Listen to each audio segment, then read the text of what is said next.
Is the PS4 Pro worth it?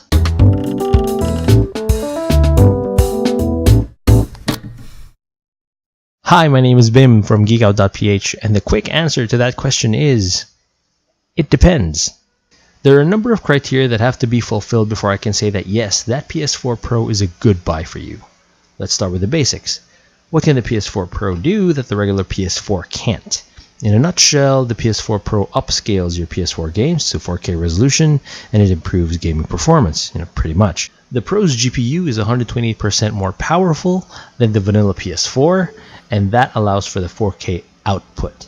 The CPU of the Pro shares the same architecture as the vanilla PS4, only with a higher clock speed.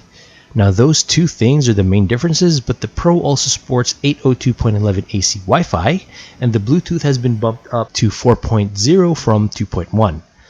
The bump in Bluetooth improves power consumption, data transfer rates, reliability, security, speed, all that good stuff. And an increase in specs is always appreciated, that's always good, but it isn't always necessary. If you have a PS4 now, but you're using a 4K TV that supports HDR, then it's a no-brainer. Go for the PS4 Pro. You've been playing at 1080p or even 900p on some games on your 4K display, which means you've been greatly underutilizing it. Those things cost an arm and a leg. However, if you don't have a 4K TV yet, but you're on the fence about buying one, then the PS4 Pro might be for you, but be careful. 4K displays weren't typically designed for gaming. There's a reason why 4K TVs don't usually talk about their response time in their marketing materials. Spoiler, it's because they're not that good.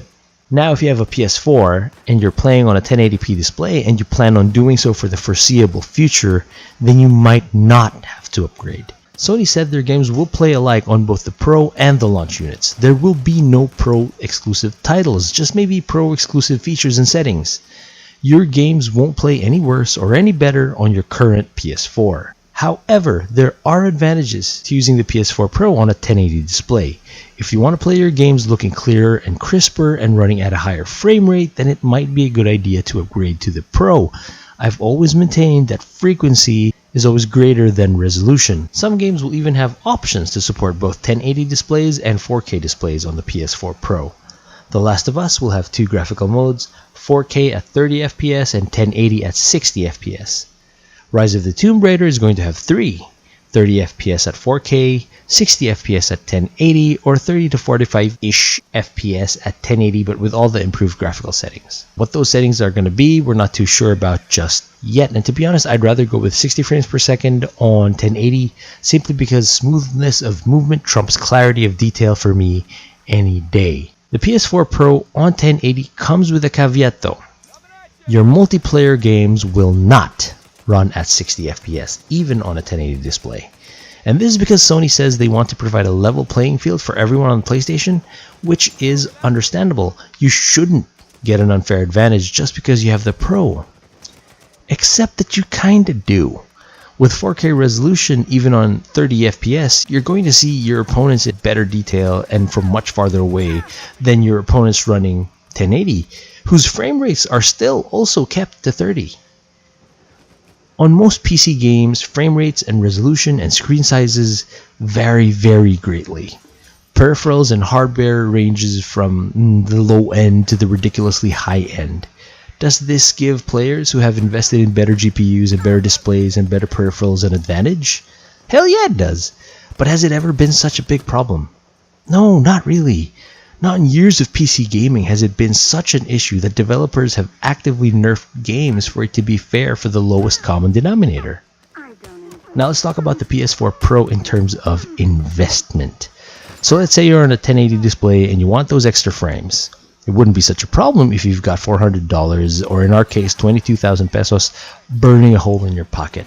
But for guys like me who can't drop that kind of cash, especially since we have a fully functional PS4 in our living rooms already, getting the PS4 Pro is going to be hard to justify, especially to our wives.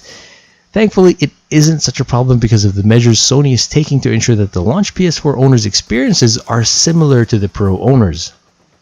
It is not a next generation console, and they're being very clear about that. So if you're in that camp, then waiting for your PS4 to break down would probably be a good idea before upgrading. Or I guess you could sell it off. But with a Slim coming in at a very reasonable $299 or 17,000 pesos, you're gonna have to take a huge loss on your launch PS4. If you're planning to buy the PSVR, even without a 4K display, then the best experience will definitely be on the PS4 Pro. This, of course, is going to be quite a hefty investment, coming in at a total of about $800 or about 43,000 pesos in our case. But for that money, you'll be getting the best PSVR can offer. Improved frame rates, higher pixel densities, that kind of thing. And they're both very important for virtual reality experiences, or at least so I've heard. As for me, this is what I plan to do. So I just put together a PC. Sure, it isn't top of the line. I have the GTX 980 Ti, which I bought a few weeks before the 1080 was released. Great timing on my part, but it's still plenty stronger than the PS4 Pro. The GTX 980 Ti processes about 6.5 teraflops, which beats the Pro's 4.2. So for 1080p gaming at past 60 frames per second, I'm golden. But I am thinking of buying a PSVR though. I could drop the money for the headset now and wait for the PS4 Pro to drop in price a little bit before biting that bullet. But how about you? Do you think getting a PS4 Pro is worth it? Did you pre-order it? Are you going to buy it at launch?